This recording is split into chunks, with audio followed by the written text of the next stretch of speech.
So we're outside Chatham House, where the opposition presidential candidate, General Buhari, is meant to be given a lecture. Now, as you can see, there's a protest outside Chatham House. There are actually two protests. This is pro-Buhari. That over there is anti-Buhari. Very rowdy out here. But we'll go inside now and talk to the general. Thanks a lot for talking to us, General.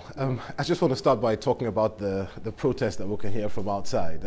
Pro and anti-Buhari shows how divisive you are. What do you make of them? Well, that's the beauty of democracy. Let people express their opinions one way or the other. As long as they do it peacefully, it has to be accommodated by the system. Now, when the elections were postponed about 3 weeks ago, you were opposed to that postponement. A lot of people were surprised because they thought, well, you know, the northeast, where there's a security challenge for the government, where the government says we have to, you know, sort out the security there, is where many people believe you have your core supporters. Why did you oppose it?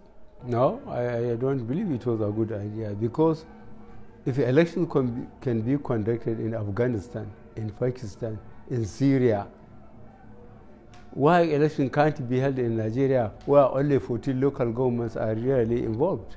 One of the first things that you will tackle when you get into power, if you get into power, would be Boko Haram. Now, if you know how to tackle Boko Haram, as a concerned Nigerian, why haven't you advised the government on how to do it? I'm not a government advisor on security, but if you know the amount of troops and policemen and state security personnel deployed for Ekiti election, for a by-election, the amount of troops and ordnance deployed in Ekiti would have been enough to secure the Chibok gas. So if you got into power, you're saying that you would use force, full force, to fight Boko Haram and not necessarily peace negotiations, as some of your detractors are saying you might use, because some people say, you know, your party sponsors Boko Haram. Boko Haram is not interested in peace. If they are in peace, how can they kill 13,000 Nigerians? Why should they go and kill children when they are sleeping in their dormitories?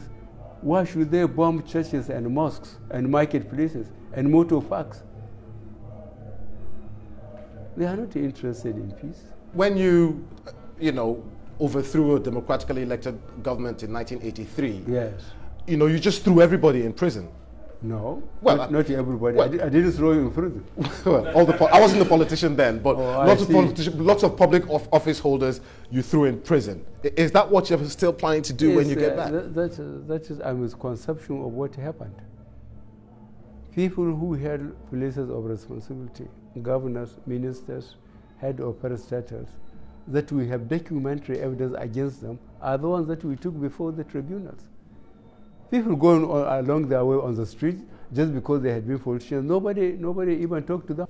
I've got to ask you about this because it's a talking point in Nigeria now. It's a talking point on social media. Everybody's wondering about it. You know, they said you came to London to seek medical help. You're not healthy enough to stand for the elections. Do you want to clarify the state of your health? I'm as fit as a fiddle. I have just finished a tour in 35 states of the 36 states. I have conducted town hall meetings in Lagos, in Kano, in Abuja. And those that are accusing me, I will challenge them to some cross-country running and see how long they will last.